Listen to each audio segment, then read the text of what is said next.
வணக்கம். இது அடிப்படை ஜோதிடம். கோணங்கள் பத்தி நம்ம ஆல்ரெடி பார்த்துருப்போம். நெறையா பேசியிருந்திருப்போம். அதாவது மொத்தம் 12 ராசி கட்டம் 4 கோணங்கள் இருக்கு. 1, 5, 9ன்றது முதல் கோணம் அப்படின்ருப்போம். 2, 6, 10ன்றது 2வது கோணம் அப்படின்னு சொல்லியிருந்திருப்போம். ஸோ அதே மாரி 3, 7, 11 அப்படின்றது 3வது கோணம் அப்படின்னு சொல்லியிருந்திருப்போம். 4, 8, 12 4வது கோணம் அப்படின்ற மாரி நம்ம சொல்லியிருப்போம். ஸோ அந்த கோணங்கள வச்சு ஒரு சின்ன கான்செப்ட் நம்ம பார்த்துரலாம். என்ன கான்செப்ட் அப்படின்னா, ஜென்ரலா வந்து தர்மம், அர்த்தம், காமம், மோட்ச கோணங்கள் அப்படின்னு சொல்லுவாங்க. தர்ம, அர்த்த, காம, மோட்ச கோணங்கள் அப்படின்னு சொல்லுவாங்க. ஸோ நீங்க 12 கட்டம் போட்டு எழுதினாலும் சரி, இல்ல வரிசையா மேஷம், ரிஷபம் அப்படின்னு போட்டு எழுதினாலும் சரி, மேஷத்துக்கு நேரா தர்மம் போட்டுக்கோங்க. ரிஷபத்துக்கு நேரா அர்த்த கோணம் போட்டுக்கோங்க. மிதுனத்துக்கு நேரா காம கோணம் போட்டுக்கோங்க. கடகத்துக்கு நேரா மோட்ச கோணம் அப்படின்ற மாரி நீங்க போட்டுக்கோங்க. அதே மாரி அடுத்து ரிப்பீட்டட் தான். சிம்மம் டு விருச்சகம் ரிப்பீட்டட். தர்மம், அர்த்தம், காமம், மோட்ச கோணம் அப்படின்னு சொல்லுவோம். அடுத்து தனுசு டு மீனம் ரிப்பீட்டட். தர்மம், அர்த்தம், காமம், மோட்ச கோணங்கள் அப்படின்னு நம்ம சொல்லுவோம். இது ஏன் நமக்கு தெரியணும் அப்படின்னா, நீங்க எல்லாத்தையும் எழுதி வச்சு பார்த்தீங்கன்னா, தர்ம கோணம் அப்படின்றது வந்து ஒரே லைன்ல வரும். நம்ம ஆல்ரெடி பேசிட்டு இருப்போம் இல்லைங்களா? மேச மண்டலம், தனுசு மண்டலம். ஸோ இதை பேஸ் பண்ணி நம்ம சில பாயிண்ட்ஸ்லாம் நம்ம கொடுக்க முடியும். பட் இது பேசிக் ரூல் தான். ஸோ ஃபார் எக்ஸாம்பிள் உங்களோட லக்னம் வந்து தர்ம மண்டலத்தில் இருக்குது, இல்லை மேஷத்தில் இருக்குது, சிம்மத்தில் இருக்குது, தனுஷில் இருக்குன்னா நீங்கள் வந்து தர்ம மண்டலத்துக்கு கீழே வருவீங்க, இல்லை தர்ம கோணத்துக்கு கீழே வருவீங்க. ஸோ அப்படின்ற பட்சத்தில் நம்ம என்ன சொல்லலாம் அப்படின்னா, உங்களோட அறநிலை, உங்களோட தர்ம நிலையை பற்றி அந்த லக்னம் உங்களை பற்றி பேசுது அப்படின்ற மாதிரி அர்த்தம். ஸோ அதே மாதிரி அதுக்கப்புறம் வந்து அர்த்த கோணம் ஒன்று பார்த்தோம் இல்லைங்களா? ஸோ அர்த்த கோணம் அப்படின்னா உங்களோட பொருளாதாரத்தை பற்றி பேசுது. நீங்கள் பொருளாதாரத்தை எப்படி ஈட்டுவீங்க அப்படின்ற மாதிரியும் அது கான்செப்ட் கொடுக்கும். ஸோ அடுத்து வந்து காம காம கோணம் அப்படின்ற மாதிரி இருக்கு இல்லைங்களா?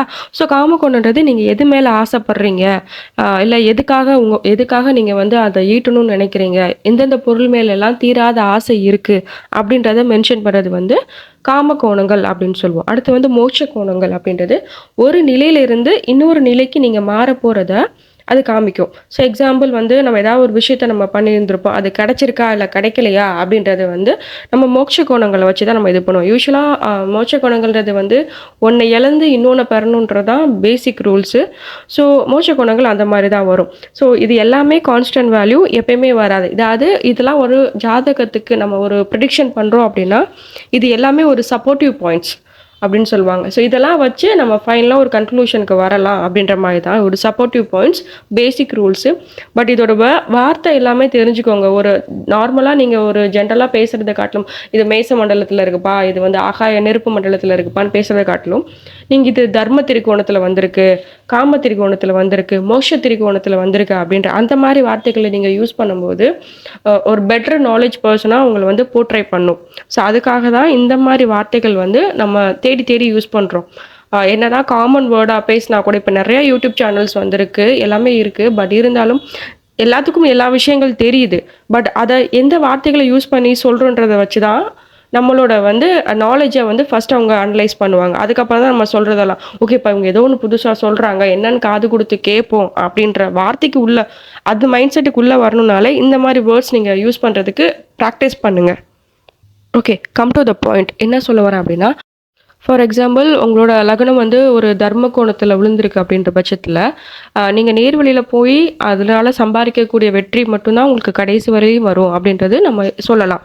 ஸோ நெக்ஸ்ட் வந்து அடுத்து வந்து பார்த்தீங்க அப்படின்னா காமத்திரி கோணங்கள் அப்படின்னு சொல்லக்கூடிய இடம். ஸோ காமத்திரி கோணங்கள் பார்த்தீங்கன்னா, நீங்கள் ஏதோ ஒரு இதில் தீராத ஆசையோடு பிறந்திருக்கீங்க, இந்த ஜென்மத்தில் வந்து அதை எப்படியாவது அடைஞ்சே ஆகணும் அப்படின்ற மாதிரி நீங்கள் எண்ணத்தில் இருப்பீங்க.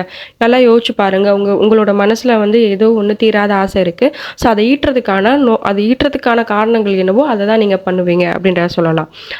ஸோ அடுத்து பார்த்தீங்கன்னா அர்த்தம கோணம் அப்படின்னு சொல்லக்கூடிய இடம். அதாவது உங்களோட பொருளாதாரத்தை எப்படியெல்லாம் நீங்கள் வந்து ஈட்டுவீங்க அப்படின்னு சொல்லக்கூடிய இடத்த தான் வந்து அர்த்தம கோணம் அப்படின்ற மாதிரி நம்ம சொல்லுவோம். ஸோ இதை பேஸ் பண்ணி நம்ம சொல்லலாம். அடுத்து மோட்ச கோணம். ஆல்ரெடி சொன்ன மாதிரி மோட்ச கோணம்னாலே வந்துட்டு ஒன்றை இழந்து இன்னொன்று பெறணும் அப்படின்றது தான் ஒரு பேசிக் ரூல்ஸு. ஒரு கம்ப்ளீட்டாக ஒரு நாலேஜை நம்ம கேதர் பண்ணி வச்சுருப்போம்.